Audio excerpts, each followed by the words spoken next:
एक रात की बात है, माता कौशल्या जी को सोते में अपने महल की छत पर किसी के चलने की आहट सुनाई दी। नींद खुल गई, पूछा कौन है। मालूम पड़ा श्रुतकीर्ति जी हैं, सबसे छोटी बहू जो शत्रुघ्न जी की पत्नी। माता कौशल्या जी ने उन्हें नीचे बुलाया। श्रुतकीर्ति जी आई, चरणों में प्रणाम करके खड़ी रह गईं। माता कौशल्या जी ने पूछा, श्रुति, इतनी रात को अकेली छत पर क्या कर रही हो बेटा? क्या नींद नहीं आ रही? शत्रुघ्न कहाँ है? श्रुतकीर्ति की आंखें भर आईं। माँ की छाती से लिपट गई, गोद में सिमट गई। बोली, माँ, उन्हें देखे हुए तो 13 वर्ष हो गए। कौशल्या जी का हृदय कांपकर मानो लड़खड़ा गया। तुरंत आवाज़ लगाई, सेवक दौड़े आए। अब आधी रात को पालकी तैयार हुई। आज शत्रुघ्न जी की खोज होगी। माँ साथ चली। आपको मालूम है शत्रुघ्न जी कहाँ मिले?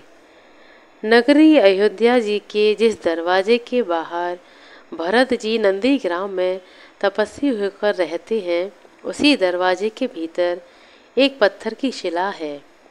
उसी शिला पर अपनी बाह का तकिया बनाकर लेटे मिले। माँ उनके सिरहाने बैठ गईं। बालों में हाथ फिराया तो शत्रुघ्न जी ने आंखें खोली। देखा तो सामने माँ खड़ी थी। माँ उठे और चरणों में गिर पड़े। माँ, आपने कष्ट क्यों किया? मुझे बुला लिया होता। माँ ने कहा, शत्रुघ्न यहाँ क्यों?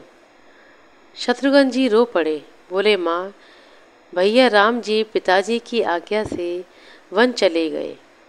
भैया लक्ष्मण जी भी उनके पीछे चले गए और भैया भरत जी नंदीग्राम में हैं। क्या ये महल, ये रथ, ये राजसी वस्त्र ठाट बाट विधाता ने केवल मेरे लिए ही बनाए हैं? माता कौशल्या निरुत्तर रह गईं। देखिए क्या है ये रामायण कथा। यह भोग की नहीं, त्याग की कथा है। यहाँ तो त्याग की जैसे प्रतियोगिता ही चल रही थी और सभी प्रथम हैं। कोई भी पीछे नहीं रहना चाहता।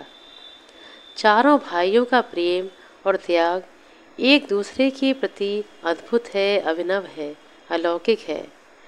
रामायण जीवन जीने की सबसे उत्तम शिक्षा देती है। भगवान राम को 14 वर्ष का वनवास हुआ तो उनकी पत्नी माँ सीता ने भी सहर्ष वनवास स्वीकार कर लिया, परंतु बचपन से ही बड़े भाई की सेवा में लगे रहने वाले लक्ष्मण जी कैसे प्रभु राम से दूर हो पाते? अपनी माता सुमित्रा से तो उन्होंने आज्ञा ले ली थी बन जाने की, परंतु जब पत्नी उर्मिला के कक्ष की ओर बढ़े तो सोच रहे थे कि माँ ने तो आज्ञा दे दी, लेकिन उर्मिला को कैसे समझाऊंगा, क्या बोलूँगा उनसे? यही सोच विचार करके लक्ष्मण जी जैसे ही अपने कक्ष में पहुँचे तो देखा कि उर्मिला जी आरती का थाल लेकर खड़ी थीं। बोल रही थीं, आप मेरी चिंता छोड़ दें प्रभु और अपने भाई प्रभु श्री राम जी की सेवा में वन के लिए जाएं। मैं आपको नहीं रोकूंगी। मेरे कारण आपकी सेवा में कोई बाधा ना आए, इसलिए साथ में जाने की जिद भी नहीं करूंगी। लक्ष्मण जी को कहने में संकोच हो रहा था, परंतु उनके कुछ कहने से पहले ही उर्मिला जी ने उन्हें संकोच से बाहर निकाल दिया। वास्तव में यही पत्नी धर्म है।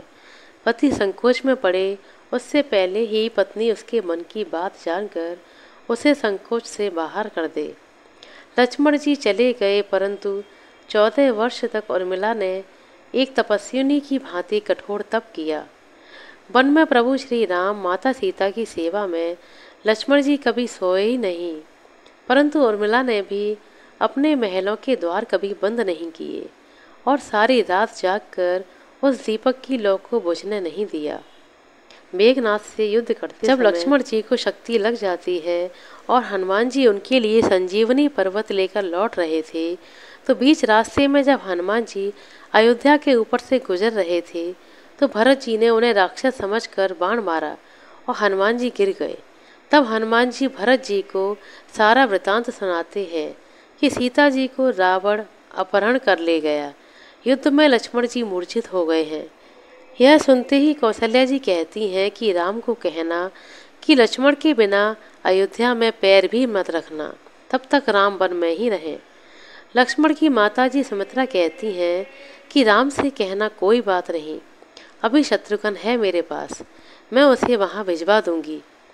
मेरे दोनों पुत्र राम की सेवा के लिए ही जन्मे हैं। माताओं का प्रेम देखकर हनुमान जी की आंखों से अश्रुधारा बह रही थी, परंतु जब उन्होंने उर्मिला जी को देखा तो सोचने लगी, यह क्यों एकदम शांत शांत और प्रसन्न खड़ी है। क्या इन्हें अपने पति के प्राणों की कोई चिंता नहीं है? हनुमान जी पूछते हैं, देवी आपकी प्रसन्नता का क्या कारण है? आपके पति के प्राण संकट में हैं। सूर्योदय होते ही सूर्य कुल का दीपक बुझ जाएगा। उर्मिला का उत्तर सुनकर तीनों लोकों का कोई भी प्राणी उनकी वंदना किए बिना नहीं रह सकता। उर्मिला ने कहा, मेरा दीपक संकट में नहीं है, वो बुझ ही नहीं सकता। रही सूर्योदय की बात, तो आप चाहें तो कुछ दिन अयोध्या में विश्राम कर लीजिए, क्योंकि आपके वहाँ पहुँचे बिना सूर्य उदित हो ही नहीं सकता। आपने कहा कि प्रभु श्री राम मेरे पति को अपनी गोद में लेकर बैठे हैं। जो मनुष्य योगेश्वर प्रभु श्री राम की गोद में लेटा हो, काल उसे कैसे छू सकता है? यह तो वो दोनों ही लीला कर रहे हैं। मेरे पति जब से वन गए हैं तब से सोए ही नहीं। उन्होंने ना सोने का प्रण लिया हुआ है, इसलिए वे थोड़ी देर विश्राम कर रहे हैं, और जब भगवान की गोद ही मिल जाए तो थोड़ा विश्राम और ज़्यादा हो गया होगा, वे अभी उठ जाएंगे। और शक्ति मेरे पति को लगी ही नहीं, शक्ति तो प्रभु श्री राम जी को लगी है। मेरे पति की श्वास श्वास में प्रभु राम है, हर धड़कन में प्रभु राम है, उनके रोम रोम में राम है, उनके खून की प्रत्येक बूंद में राम है। और जब उनके शरीर और आत्मा में सिर्फ राम ही है तो शक्ति प्रभु राम को ही लगी होगी, और दर्द भी प्रभु राम को ही हो रहा होगा। इसलिए हे हनुमान जी, आप निश्चिंत होकर जाएं, सूर्य उदित नहीं होगा। राम राज्य की नींव राजा जनक जी की बेटियां ही थीं, कभी सीता तो कभी उर्मिला। भगवान राम ने तो केवल राम राज्य का कलश स्थापित किया था, परंतु वास्तव में राम राज्य इन सब के प्रेम, त्याग, समर्पण और बलिदान से ही आया है। जिस मनुष्य में प्रेम, त्याग, समर्पण की भावना हो, उस मनुष्य में ही राम बसता है।